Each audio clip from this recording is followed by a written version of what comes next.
Boa noite, sejam muito bem-vindos ao episódio número 9, Implantação de ESG, Riscos e Implicações Legais da série permanente Crédito de Carbono e ESG da PUC-Rio.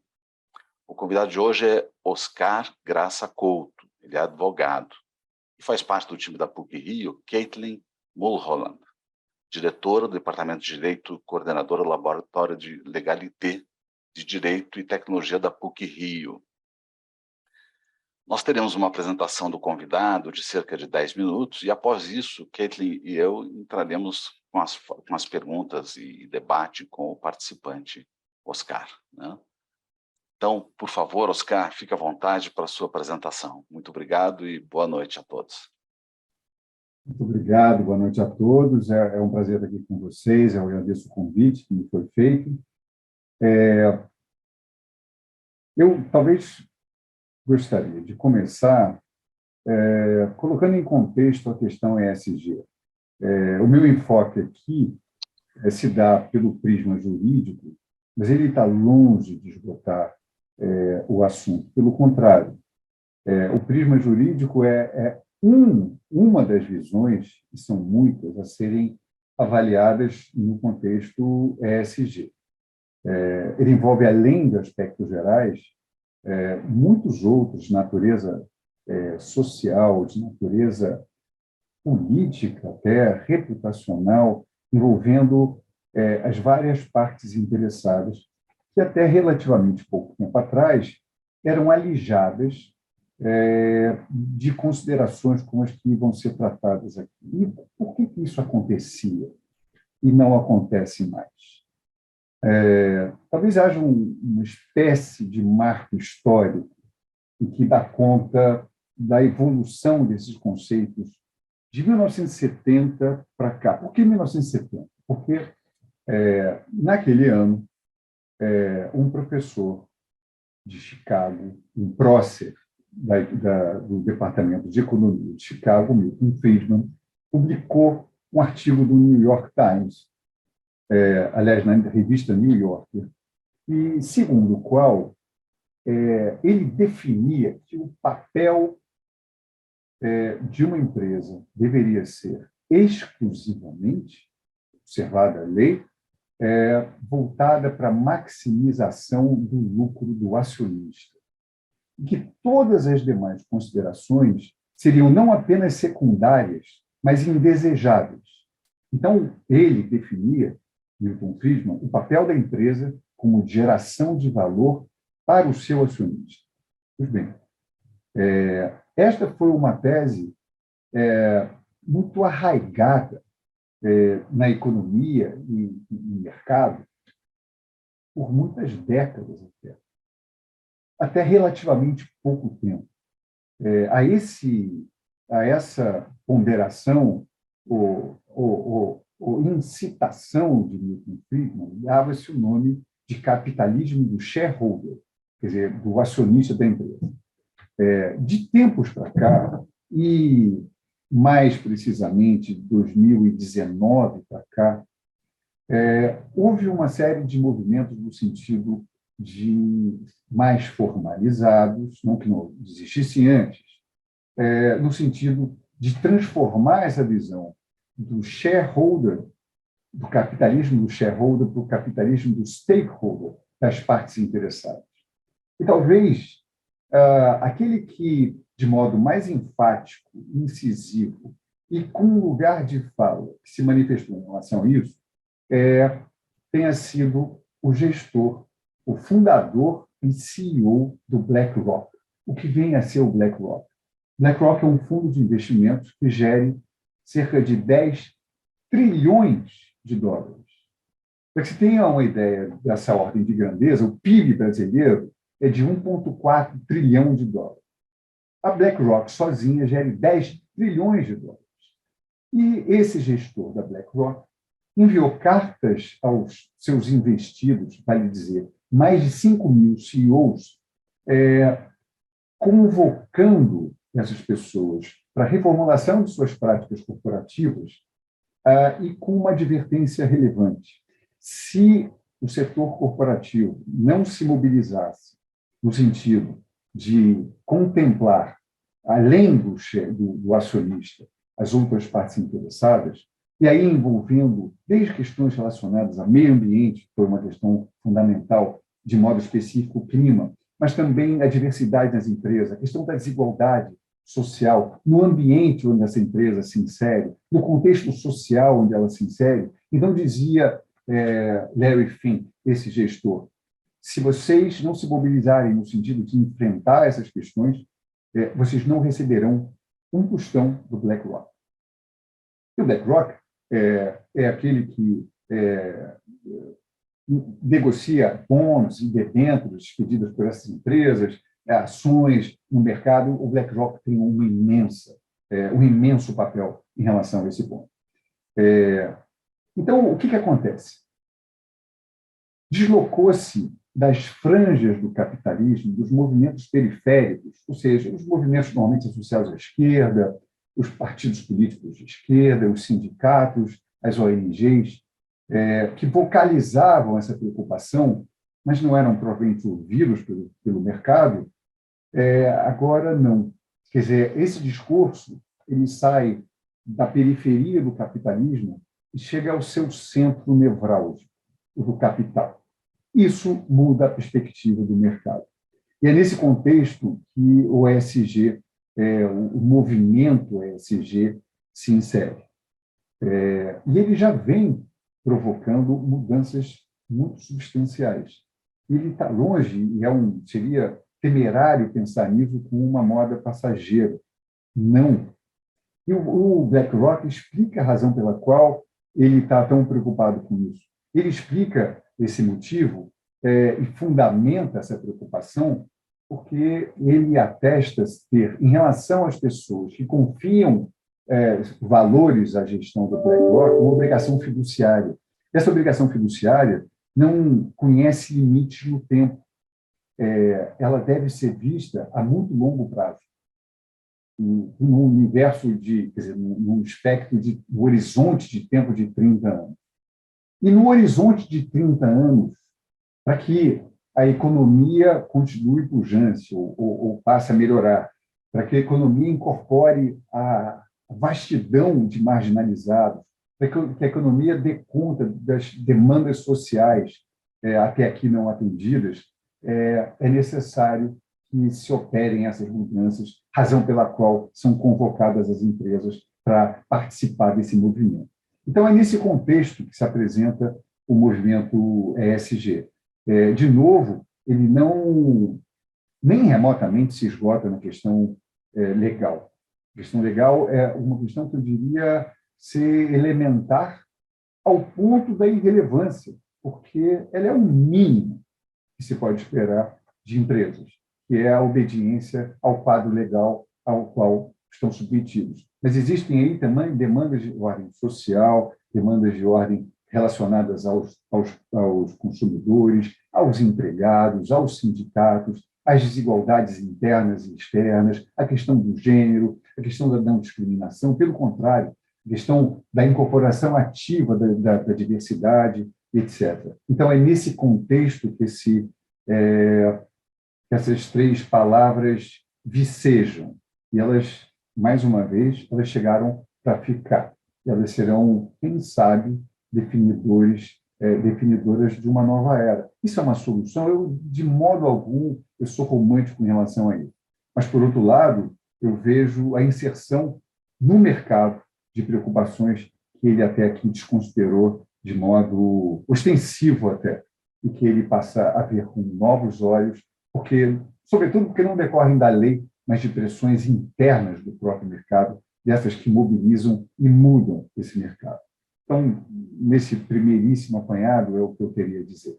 Bom, Oscar Graça Couto, muito interessante a abordagem inicial. Eu vou pedir permissão a Caitlin para fazer uma primeira intervenção com ele, porque ele trouxe à tona uma questão muito intrigante para mim. Quer dizer, o ESG deixa de ser um fator exógeno ao processo decisório e ele é incorporado por valuation, vamos chamar assim.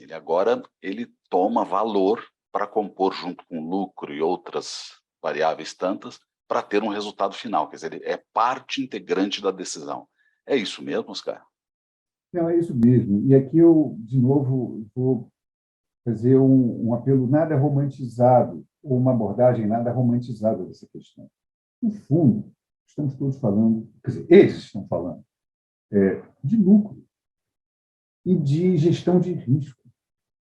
Porque eles entendem que para que se garanta o lucro e para que os riscos sejam administráveis, é necessário o enfrentamento dessas questões. Então, por exemplo, o Larry Fink aponta que as questões climáticas são capazes de disrupções, de rupturas, que podem ser gravíssimas, com impactos decisivos, em muitos casos, fatais, no lucro das empresas. Então, eles dizem, é porque eu desejo que esses lucros se mantenham e que sejam viáveis, que esses esforços são necessários. Não é pelos belos olhos de ninguém.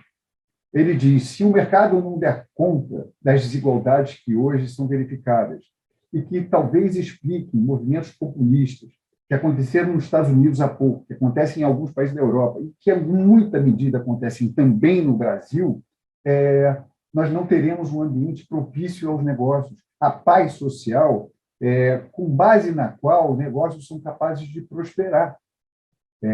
Então, no fundo, nós estamos falando ainda de uma percepção quase mecânica do mercado. Não se dá isso pelos belos olhos da humanidade, se dá isso pelos interesses do vil metal, se a gente puder fazer essa comparação feliz. Ótimo, muito grato. Caitlin, por favor. Obrigada, Cavanha. É sempre um prazer ouvir o Oscar. O Oscar tem uma fala tão tranquila e precisa, né? Mas, Oscar, então, né, já que você mencionou o vil metal, eu acho que o ESG tem tudo a ver com uma questão reputacional que acaba, evidentemente, trazendo um benefício àqueles que bem desenvolvem e são certificados nesse tipo de governança, se eu posso usar esse termo. Ou, em sentido contrário, um imenso prejuízo. Ou um imenso prejuízo se não seguirem a cartilha, por assim dizer. Então, uma pergunta muito franca: fazer a coisa certa dá dinheiro hoje?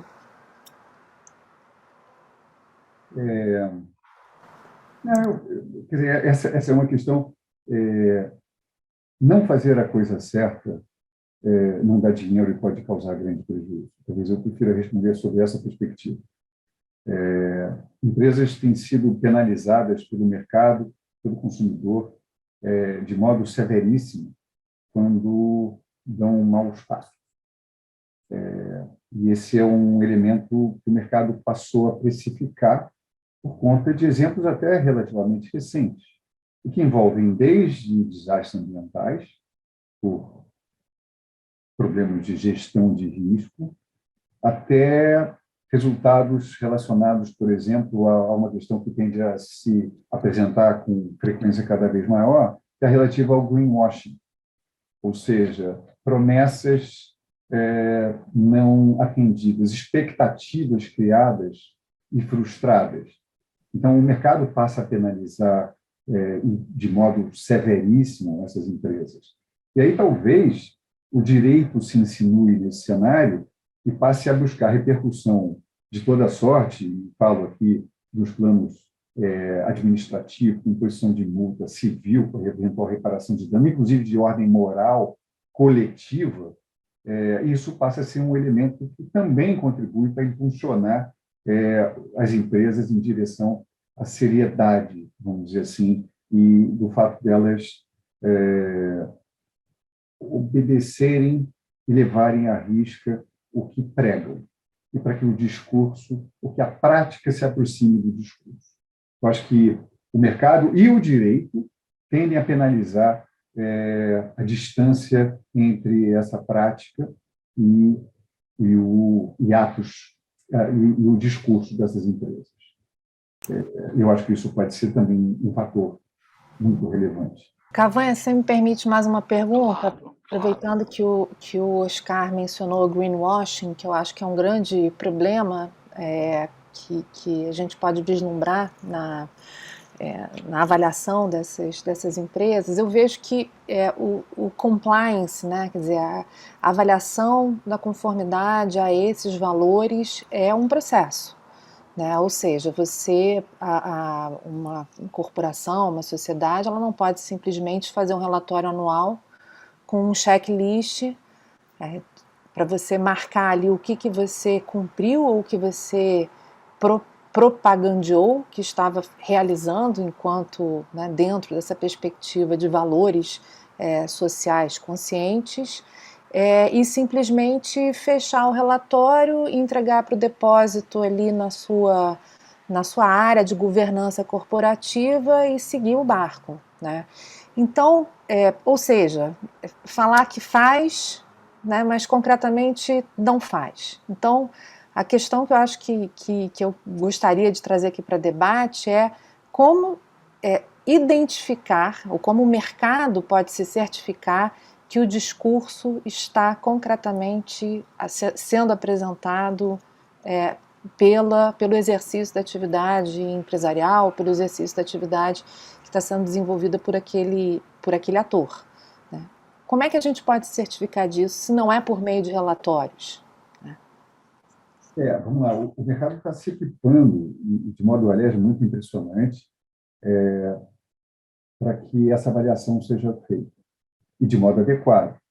E o que acontece é que relatórios que eram vistos por, cá entre nós, meia dúzia de pessoas, hoje passam pelo crivo de uma multidão, tecnicamente muito aparelhada e muito interessada também, e capacitada para essa avaliação. Então, esses relatórios que suscitavam o interesse de meia dúzia, hoje são analisados por bancos, por seguradoras, pela imprensa, por ONGs cada vez mais atuantes e capacitadas, pelo consumidor interessado.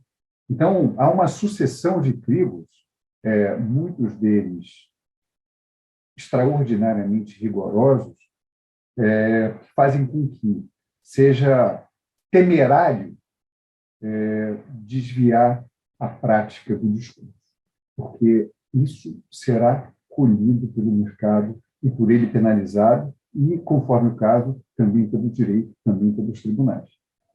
Então, acho que existe um conjunto de fatores aí no sentido de que se tenha que reconhecer que esse controle é infinitamente mais severo e mais qualificado do que era até muito pouco tempo atrás. Eu acho que essa que é a diferença fundamental. Oscar, deixa eu aproveitar que a Caitlin fez duas, eu quero fazer a segunda também, pergunta, né? Mas no ponto da avaliação de risco, risk assessment, o risk evaluation, quer dizer, eu sou do tempo do SMS, né? Segurança, Saúde e Meio Ambiente, que depois incorporou a responsabilidade social, e depois foi crescendo, e hoje temos aí o ESG, né? Que eu acho que é amplo, é muito maior, né? Envolve aí as questões até dos investidores, né?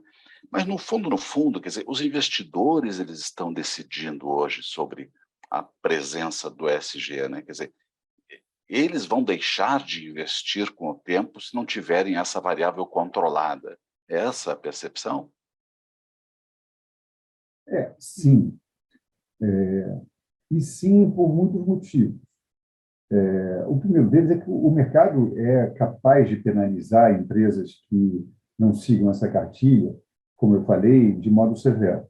Vou dar um exemplo de uma empresa que enfrentou dificuldades seríssimas e que deu a volta por cima e hoje se apresenta como uma expoente e com bons motivos nesse cenário. E essa empresa é a Nike. A Nike, durante um tempo, ela sofreu a imputação de que os seus tênis eram produzidos com mão de obra semi-escrava em países da Ásia e China e ali da periferia asiática. E ela teve uma resposta que foi muito mal recebida pelo mercado, e que era a seguinte: não, eu não tenho nada a ver com isso. Eu sou um designer de produto. O meu foco, o meu business é exclusivamente design. E a forma como esses tênis são fabricados não integram a minha esfera de responsabilidade. O mercado penalizou severissimamente a Nike, que foi obrigada a uma recolocação dessa questão e se inserindo nesse contexto e trazendo para si essa responsabilidade. Então, a Nike, que no primeiro momento dizia isso não é problema meu, isso é o problema daqueles por mim contratados, e essa questão deve ser por eles endereçada, sofre uma transformação radical e a Nike passa a dizer, não, isso de fato é o meu problema. E eu reconheço que eu fui, num primeiro momento, insensível a essa questão, mas eu mudei de ideia e é isso que o mercado espera de mim, isso que eu farei. E esse exemplo da Nike repercute no mercado. E é exatamente isso. Quer dizer, as empresas não terceirizam mais, não o trabalho que elas podem continuar a terceirizar, mas a responsabilidade. A responsabilidade é delas, ainda que esse desvio se dê pelos seus contratados. Ainda que esse desvio se dê na cadeia produtiva, o que é mais grave ainda. Porque você pode ter uma distância relevantíssima entre a ponta final da cadeia e aquela que dá início a ela. E essa distância sempre foi no sentido de que, por conta dela, houvesse um rompimento de uma possível relação entre a ponta daqui e a ponta final. Hoje em dia, isso deixou de acabar, isso deixou de existir. Quer dizer, hoje em dia, a cadeia produtiva é vista com olhos especiais. E dela se cobra, de todos os seus elos, essa responsabilidade. E há aqui um efeito cascata, porque a empresa que se situa na ponta final, ela estabelece obrigações que repercutem por toda a cadeia, e no sentido de que sejam observadas a lei, em primeiro lugar, fundamental, mas também esses outros aspectos de se estabelecer na comunidade, respeitar as normas trabalhistas, trabalho infantil, não corrupção, a licença social, o cuidado com o meio ambiente e tudo mais. Então, eu acho que, analisada a questão sobre esse viés, também existe essa... Ninguém é capaz mais de se furtar, como se furtou, a enfrentar essas questões. Interessante, né? Quer dizer, dentro do supply chain, da cadeia de processo que você está comentando, né?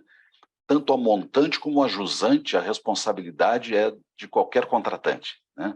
Quem fornece ou quem contrata, né? Muito interessante essa visão. Cavanha, se você me permite fazer uma pergunta para o Oscar, aproveitando, né, o debate sobre consumo também, né, que eu acho que é bastante relevante, né, a cadeia, né, é a cadeia que termina, supondo aqui, numa pessoa que consome. Eu acho que o exemplo da Nike é um excelente exemplo para a gente visualizar o impacto nessa outra ponta que é o consumidor, né? Se a gente pensa que existe um mercado consumidor para bens supérfluos cada vez mais, que são cada vez mais descartáveis, né? Eu penso como existe um impacto nesse tipo, não só de cultura, mas também de desenvolvimento industrial, que vem a reboque do ESG. Então, exemplo, eu acho que é absolutamente tranquilo para a gente compreender, né? As lojas que a gente chama, né, de fast fashion, né, que você compra uma camiseta por R$10 e no dia seguinte, enfim, você praticamente joga a camiseta fora, elas são geralmente são, né, desenvolvem as suas atividades por meio de fornecimento de bens e de locais, né, que eventualmente até nem seguem legislações de proteção ao consumo, à industrialização, a questões ambientais, enfim. Então, eu queria que você comentasse um pouco como é que o ESG teria um impacto relevante no próprio consumo, né? O consumidor ele é consciente disso. Você acha que a gente está num nível de desenvolvimento em que o consumidor mediano já está ciente desse desenvolvimento, né, do ESG nesta ponta final? Porque todo mundo gosta de pagar pouco, né, por um bem, né? Estou falando do consumidor mediano. Claro, né, quem tem a capacidade de eventualmente pagar um pouco mais por um produto que sabe que tem um selo ESG, fará isso. Mas e o consumidor médio, né, que pode pagar menos? Ele vai criar essa consciência ou o ESG é estritamente corporativo? É uma ideia estritamente corporativa?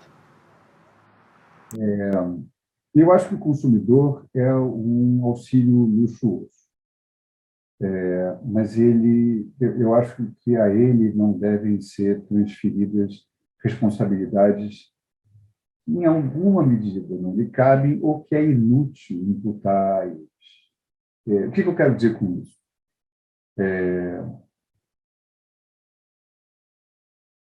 Há até insinuações de que grandes empresas promoveram campanhas subliminares no sentido da conscientização do consumidor, porque entendia-se, de modo malicioso, que com isso se estaria transferindo a responsabilidade que cabe ao setor produtivo, que tem condições de promover as mudanças exigidas pelo mercado, para esse consumidor. O direito, ele contém um princípio relevantíssimo, que talvez constitua a espinha dorsal da sua estrutura, no que toca à questão ambiental, que é o princípio do poluidor-pagador. O princípio do poluidor-pagador estabelece a obrigação de que as externalidades, como, por exemplo, resíduos relacionados a roupas usadas por 15 minutos, sejam considerados uma externalidade negativa e que deve ser não arcada pelo consumidor, ou que venha a responsabilizar o consumidor, embora se reconheça essa responsabilidade, mas ela deve ser internalizada por aquele que gera essa externalidade negativa. Então, na verdade, esses movimentos de consumidores, que eu nem remotamente menosprezo e que eu louvo, eles são, a rigor, talvez menos potentes do que o necessário a mudanças radicais. A potência da mudança radical está ou pode ser atribuída a quem é capaz de promover e que coloca o produto no mercado com essas características e que deve, portanto, assumir as externalidades negativas que decorrem desse produto. Então, por exemplo, existe a questão da logística reversa, ou seja, de uma empresa se valer dos mesmos meios logísticos, de propaganda, de convencimento do consumidor, se valer dos mesmos meios de que ela se vale para colocar o produto no mercado, ela se vale desses meios para também retirá-lo do consumo, quer dizer, do mercado ou do ambiente, após o uso pelo consumidor. Então, para que se tenha aqui uma via de mão dupla. Quer dizer, eu promovo esforços no sentido da venda, mas eu sou obrigado a promover esforços no sentido da retirada desse produto do meio ambiente quando ele deixa de ser útil para o consumidor.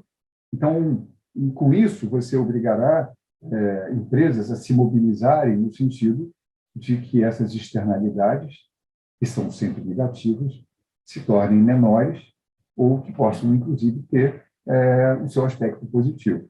Então, acho que o mercado ele gira também um pouco em torno desse conceito, ou diriam alguns juristas, dessa necessidade de internalização da externalidade negativa como expressão do princípio do poluidor-pagador. Caitlin, permita que eu faça uma provocação para o Oscar. Por favor. O papel do Estado, a questão da regulação versus a questão do mercado. Quer dizer, será pela frente o ESG alguma coisa que o mercado seleciona os melhores, no sentido amplo, incluindo o ESG, ou o Estado terá um papel fundamental na regulação e na imposição de regras nesse cenário? Eu acho que ambas as coisas. Eu acho que são atuações complementares. E com a medida adequada. A gente não pode esquecer que o mercado, o Estado, ele é capaz de criar mercado. Então, não é que o mercado, o Estado se subordine ao mercado. O Estado pode, em alguma medida, deve criar mercado. Ainda que, num primeiro momento, esse mercado padeça de ineficiências. Mas essas ineficiências, em larga medida, decorrem de uma questão de escala, que é adquirida na medida em que o mercado se adequa, ou é criado esse novo mercado, e as empresas são obrigadas a se inserir nesse mercado. Aí, então, o mercado, essas empresas, são capazes de encontrar soluções para minorar essas ineficiências e tornar um mercado eficiente, como, em princípio, ele reza ser, ou pretende ser. Então, respondendo a sua pergunta, eu acho que é uma questão que envolve, sim, uma sinergia com esses dois poderes. O mercado também é um poder, é a expressão de um poder, com o do Estado. Eu acho que, agora, conjugar essa atuação ideal é, óbvio, um imenso desafio, que nós sempre teremos, aliás. Perfeito, obrigado. Caitlin, eu acho que tem um tempo para a sua última intervenção, por favor. Então, a última intervenção é provocativa, né? Queria saber, na verdade, é uma questão, acho que é uma pergunta muito mais cultural, né? Eu li um relatório, na verdade, eu li uma reportagem que comentava sobre um relatório justamente do BlackRock, né? Um relatório que havia sido produzido, acho que ano passado, indicando que nas Américas, e aí eu considero, né, Américas, tanto a América do Norte como a América do Sul, que nas Américas somente 25% das empresas, por assim dizer, das sociedades estariam aí conformes, né, seguindo aí a cartilha do ESG, enquanto 62% das empresas europeias já estariam inseridas nessa cultura ESG. Você quer comentar sobre isso, Oscar? Você acha que isso é um movimento cultural, civilizatório? A gente vai alcançar também esse percentual de conformidade? Eu não sei se eu tenho, em relação a isso, uma expectativa ou uma esperança. Eu acho que os Estados Unidos vivem um momento sui generis, uma polarização que talvez jamais tenha existido na sociedade americana, onde se tem um líder de um partido hoje desfigurado em relação ao que foi e que tem atributos muito indesejáveis, como sendo um negacionista da questão do clima e, portanto, contrariando a absoluta e concreta posição científica em relação ao assunto, uma pessoa que foi capaz de lidar muito mal com a questão relacionada às vacinas, e talvez tenha perdido as eleições por causa disso, uma pessoa que tenha uma ideia, um ideário de liberdade pouco compatível com os valores que os Estados Unidos sempre consagraram. Então, eu acho que os Estados Unidos e as empresas americanas ainda estão muito sobre o influxo desses ventos, e que nós não sabemos em que medida se vão passar ou não. Na verdade, existe um risco concreto da volta de um governante com essas características ao poder, que são muitas perspectivas, e aqui eu não quero enveredar para uma questão política, mas, a meu ver, seria muito negativo em um processo de desconstrução da democracia, aliás, manifestado com violência e apoio desse líder no Capitólio americano, o templo sagrado da democracia americana. com as suas características e peculiaridades. Eu acho que, na minha opinião, isso talvez explique vamos dizer, essa menor adesão das empresas americanas. Por outro lado, eu também acho que talvez seja uma questão de tempo, porque na medida em que o mercado impuser essas mudanças, elas serão feitas, independentemente do que possam pensar os nossos governantes. Muito bem. Muito, muito interessante todo esse debate, Caitlin. Eu acho que a gente aprendeu aqui uma série de novos conceitos e uma abordagem nova, né, trazida daí pelo Oscar, não? Sem dúvida, sem dúvida. É sempre bom ouvir o Oscar e essa capacidade dele de trazer, enfim, vários conhecimentos de várias áreas distintas. A gente escutou de política, economia, direito, regulatório, e é sempre ambiental, então é sempre um prazer perceber, né, que na verdade essa matéria diz respeito a tudo isso. Isso é complexa, né? Vocês me desafiaram, eu fui obrigado a falar sobre coisas sobre as quais eu jamais havia pensado, correndo os riscos, portanto, inerentes a isso. Tá certo. Muito bom. Então, estamos encerrando o episódio número 9, implantação de ESG, riscos e implicações legais, da série permanente Crédito de Carbono e ESG da PUC-Rio. Gostaria de agradecer Oscar Graça Couto, advogado, e depois eu só peço para dizer qual o escritório, porque o nome é longo e eu não vou me atrever aqui a falar tudo, e também a Caitlin Mulholland, que é a diretora do Departamento de Direito da PUC-Rio, que fez companhia comigo aqui pela PUC. Oscar, então, para finalizar, seu 1 minuto de finalização, e também se você citar o nome do escritório, porque eu não sei falar. Caramba, o escritório é tão longo, o nome, que eu vou ter que fazer uma cola aqui, porque volta e meia eu me confundo com a ordem. E, talvez não seja tão relevante assim, mas o escritório é Graça Couto, Sequerra, Levítinas, Bicudo, Leal e Abi. Vocês veem que era melhor não ter dito nada. Mas em primeiro lugar, eu agradeço mais uma vez. Foi um prazer estar aqui com vocês. Fui obrigado, como eu falei, a pensar coisas sobre as quais eu jamais tinha pensado. Isso enriquece, né, o debate. Isso só se deu por conta das perguntas formidáveis e desafiadoras que me foram feitas. E eu acho que esse é um tema de uma dinâmica extraordinária. E se nós nos encontrarmos daqui a um ano, nós certamente teremos muitas outras considerações sobre as quais nós nem seríamos agora capazes de pensar e que vão nos desafiar. Isso vai acontecer pelos próximos vários anos. Aliás, se tudo correr bem, e eu espero que corra bem. Professora Caitlin, vou pedir que você faça a finalização do nosso evento. Obrigada, Cavanha. Queria agradecer muitíssimo a presença do professor Oscar Graça Couto, professor do Departamento de Direito da PUC-Rio, advogado, reconhecido especialista na área de Direito Ambiental, de ESG, e agradecer a oportunidade de participar desse bate-papo tão enriquecedor. Obrigada, Cavanha. Obrigado, Caitlin. Obrigado, Oscar. Boa noite a todos.